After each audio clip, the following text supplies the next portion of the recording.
আজকে পহেলা জুলাই জুলাই গণ অভ্যুত্থানের 1 বছর পূর্তি শুরু হচ্ছে আজ। ঠিক 1 বছর আগে এই পহেলা জুলাই আমরা বৈষম্য বিরোধী ছাত্র আন্দোলনের ব্যানারে গণতান্ত্রিক আন্দোলন শুরু করেছিলাম, যে আন্দোলনে আবু সাঈদ সহ শরিক হয়েছিল হাজারো লক্ষ তরুণ ছাত্র জনতা।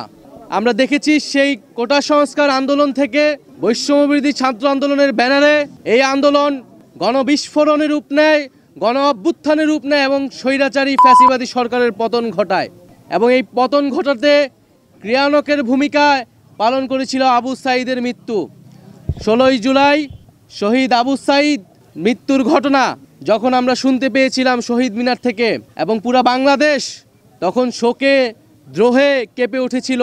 এবং 16ই জুলাইয়ের পর থেকে এই আন্দোলন অন্য দিকে মোড় নেয়, হাজারো লক্ষ ছাত্র তরুণরা রাজপথে নেমে আসে এবং এই সরকারের বিরুদ্ধে দাঁড়ায়, ফ্যাসিবাদের বিরুদ্ধে তাদের যে প্রতিবাদ, যে নতুন বন্দোবস্তের আকাঙ্ক্ষা সেটি ঘোষণা করে।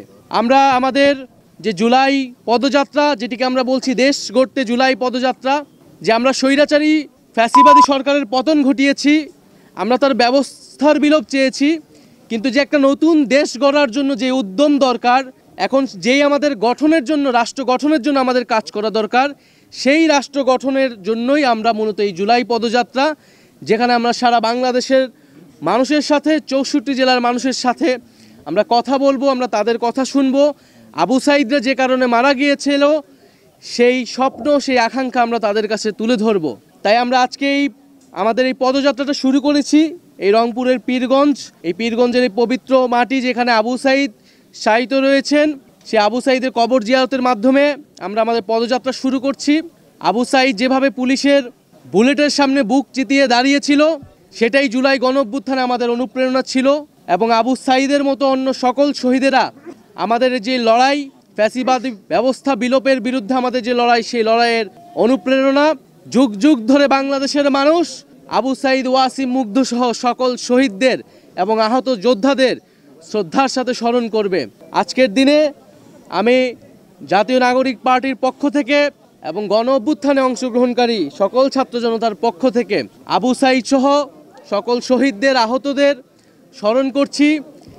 এবং আমাদের যেই দাবি ছিল যে বিচার, সংস্কার এবং নতুন সংবিধান, সেই 3টি দাবি আমি আজকে আবু সাঈদের কবর থেকে পুনর্ব্যক্ত করছি। যে একটি নতুন বাংলাদেশ গড়তে হলে আমাদের অবশ্যই বিচার, সংস্কার এবং গণপরিষদ নির্বাচনের মাধ্যমে নতুন সংবিধানের দিকে যেতে হবে। এবং যে জুলাই ঘোষণাপত্র এবং জুলাই সনদ নিয়ে টালবাহানা শুরু হয়েছে, আমরা স্পষ্টভাবে আমরা হুঁশিয়ারি দিতে চাই, যদি আপনারা মনে করে থাকেন, যদি সরকার বা অন্য কেউ মনে করে থাকে যে এই যে হাজারো লক্ষ মানুষ যারা রাজপথে নেমে এসেছিল তারা ঘরে ফিরে গিয়েছে, তাহলে আপনারা ভুল ভাবছেন। আমরা আবু সাঈদের কবর থেকে ঘোষণা করছি, আমরা বাংলার প্রতিটি পথে প্রান্তরে যাব। আমরা বাংলার ছাত্র জনতা, তরুণ, শ্রমিকদেরকে আবারও রাজপথে নেমে আসতে আহ্বান জানাবো।